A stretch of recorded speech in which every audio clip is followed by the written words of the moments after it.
이번 주 정치권 기상도 제가 또 준비를 해봤는데요. 한 주 동안 참 많은 일이 있을 것 같습니다. 14일에는 국민의힘이 의원총회를 열고 당내에 이견이 있었던 특별감찰관 추천 문제를 논의하기로 했고요. 또 이날은 김혜경 이재명 여사의 부인 김혜경 씨 선고도 있는 날이고 또 민주당에서는 김건희 여사 특검법을 또 표결에 붙이겠다 한 날입니다.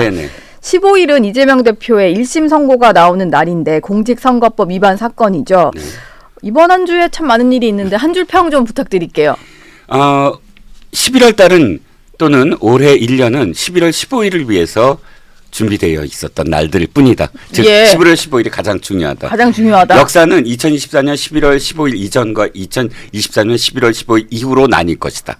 그 정도로 중요한 시점이군요. 11월 15일이 굉장히 중요하다. 왜냐하면 말씀드렸듯이 이재명 대표가 지금까지 한 2년여 가까이 뭐 수사도 많이 하고, 그러니까 수사받고 기소당하고 재판 받았는데 처음으로 1심 선고, 여러 가지 재판들, 혐의들 중에 1심 선고가 나오는 날이거든요. 그런데 이게 본인의 어떤 재판만이 아니라 당의 운명도 연계돼 있어요. 물론 1심이긴 하지만 선거법 위반이기 때문에 만약에 피선거권이 박탈되는 건 본인의 문제지만 유죄가 나와서 100만 원 이상의 형을 받을 경우 당이 받았던 선거 보조금, 선관위로부터 받은 보조금을 다 내놔야 되거든요. 대선 때 보조금이니까 100억대가 넘어가잖아요. 434억 원이라고 합니다. 그러니까 당으로서도 운명이 걸린. 그러니까 만약에 유죄가 나온다고 한다면 비록 1심이지만 이재명 대표에게 상당히 정말 불리한, 그 다음에 민주당에 어떤 일이 벌어질까에 대한 예측을 해야 되는 거고, 만약에 무죄가 나올 경우는 그 다음에 25일 뭐 위증교사 선고가 나오고 또 뭐 29일 이화영 전 경기도지사의 항소심이 선거가 나오는데 사실 거기에까지 영향을 미칠 거예요. 제가 보기엔 11월 15일에 그 유무죄의 어떤 판단은.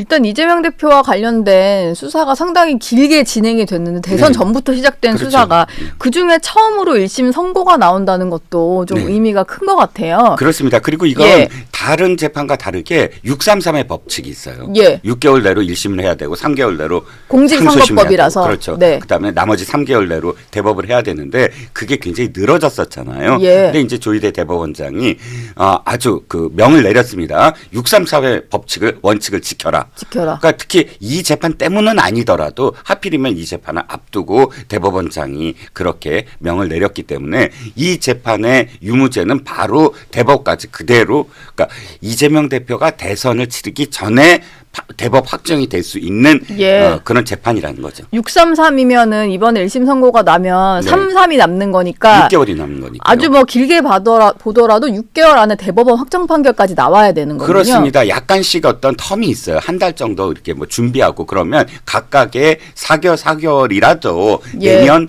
8월 이전에 결정이 난다는 겁니다. 내년 8월 이전에. 이재명 민주당 대표가 주말 집회를 2주째 계속 나가고 있는데 집회에서 뭐 두 글자로 된 말을 차마 말할 수가 없다 이런 얘기를 했어요.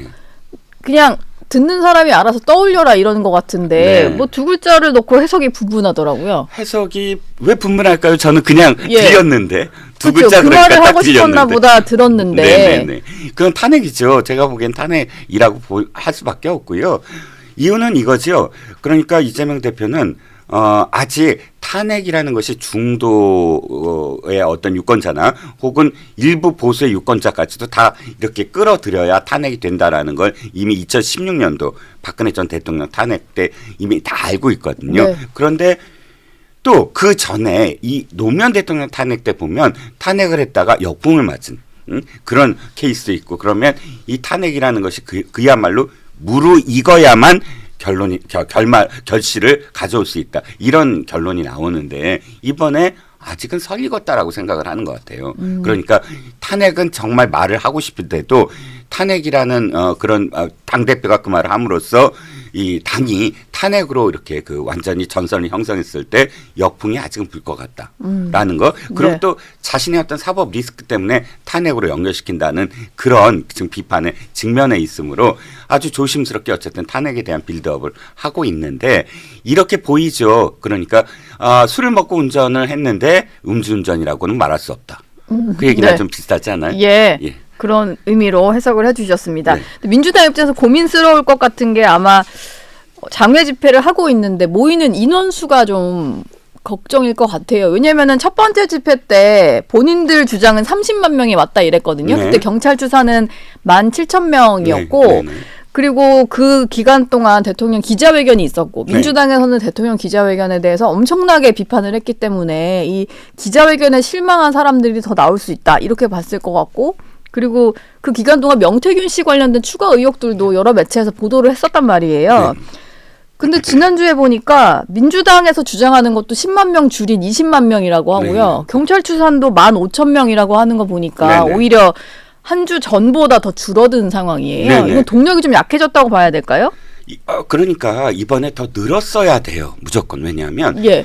민노총이 이미 2시부터 그 똑같은 장소에서 집회를 열었고 뭐 또 다른 시민단체도 열었고 그다음에 6시 반에 이제 민주당이 열었어요. 네. 같은 장소에서 계속 열게 한다는 건 뭐냐면 같이 함께 하진 않더라도 그 인원들이 어느 정도는 계속 그 어떤 불어날 수 있다. 그러니까 세 개의 집회에 각각 참가한 사람들이 함께 마지막으로 전부 다 함께 할 수 있다. 최소한 그 모두 다 참여할 수는 없더라도 지난 2일 날 벌어진 어떤 집회보다는 더 많이 참가할 수 있는 어떤 요인들을 만들어 놓은 거거든요. 네. 그런데 더 줄었다는 거죠.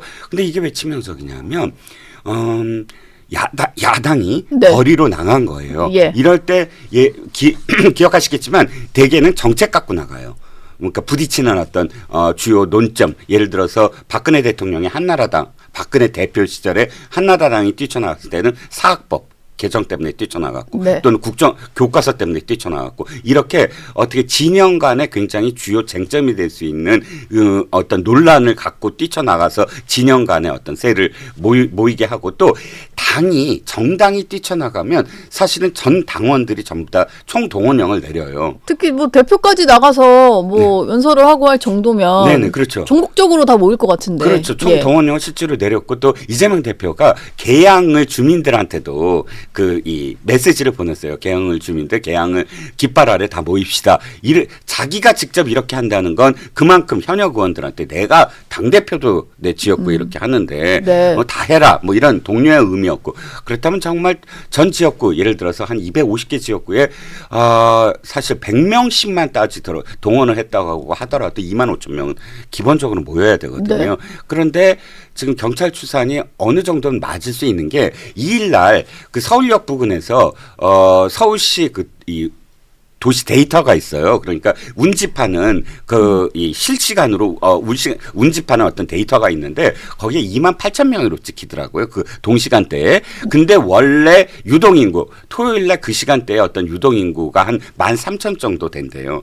빼면 15,000 정도로. 그러니까 기지국에 잡히는 사람이 있는데 원래 유동인구가 왔다 갔다 하시는 분들까지 있으니까 그렇죠. 그걸 계산하면 얼추 맞네요. 얼추 비슷하게 되더라고요. 네. 그러니까 이번에도 뭐 비슷하다고 한다면 또는 본인들도 30만에서 20만이라고 얘기했으니까 사실 줄은 건 맞거든요. 네. 그러면 그만큼 줄었다는 건 민주당이 자체적으로 동원을 한다는 게 점점 줄어들 수밖에 없다. 예전에 노무현 대통령 당시에 탄핵 때 탄핵 반대 집회를 캐치프레이즈가 이거예요. 한 방에 끝내자. 한 방에 끝내자. 한 방에 끝내자. 당시 딴지일보하고 서프라이즈하고 뭐 오마이뉴스하고 몇 개 그런 굉장히 그 분위기를 이끌어놨던 커뮤니티나 혹은 저 매체에서 동원을 하면서 뭐라고 했냐면 한 번에 끝내자. 한 번에 100만 모이자. 네. 이거였거든요. 그러니까 집회라는 건 세 과시예요. 이거 똑같은 생각을 가진 사람들이 이렇게나 많구나 그렇죠. 라는 걸 서로 이렇게 느끼게 만드는 거거든요. 예. 그런데 이미 2번의 실패를 거듭하고 있잖아요. 그러니까 자체적으로 당이 나가서 총동원령을 내렸을 때 그게 매주 갈 수가 없어요. 불가능해요. 오히려 한 번에 모이자라고 해서 특정 시점을 정한 다음에 네. 총력전으로 그날에 이렇게 했어야 되는데 이게 지금 뭐 조금 동력은 좀 잃어가는 느낌이 약간 들어서. 이재명 대표가 자기의 11월 25일을 대비해서 빌드업하면서 이렇게 간다라고 생각하니까 이렇게 미리 뛰쳐나온 거거든요. 당이 미리 뛰쳐나오고 예전에 2016년도만 하더라도 10월, 11월, 12월 그 탄핵 집회가 계속 열렸지만 결정적으로 당이 들어간 건 12월 달이에요. 네. 10월부터 열렸는데 예. 그만큼 이렇게 빌드업이 좀 필요하고 당은 뒤늦게라도 시민들이 운집해 있는 상황에서 총동원령으로 가면 전체적으로는 당원들이 가서 그래 이만큼 모여 있구나라고 여길 수 있으면서 자발적으로 자연스럽게 갈 수 있는데 지금은 아무런 시민들의 어떤 동참이 잘 안 보이는데 당원들이 이렇게 지금 지지를 못 받고 있구나 이런 느낌을 받을 수가 있거든요. 네. 결정적으로는 이재명 대표가 운동권이 아니다. 운동권들이 만약에 운동권 출신들이 기획했다고 한다면 말릴 거예요. 지금 나갈 때가 아니다. 근데 이재명 그 대표 옆에는 김민석 수석 최고위원이라는 대표 운동권 참모가 있잖아요. 네. 근데 뭐 그런 조언이 안 됐을까요?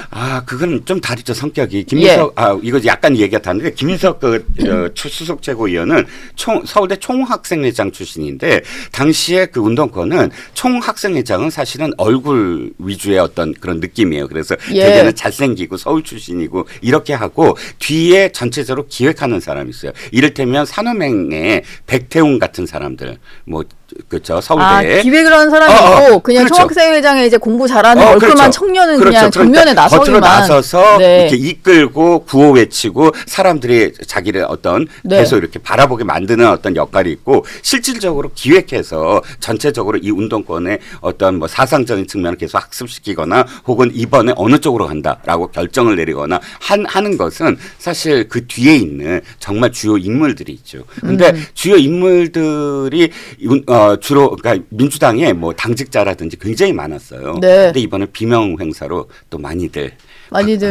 또 집에 가셔가지고 그렇구나. 예.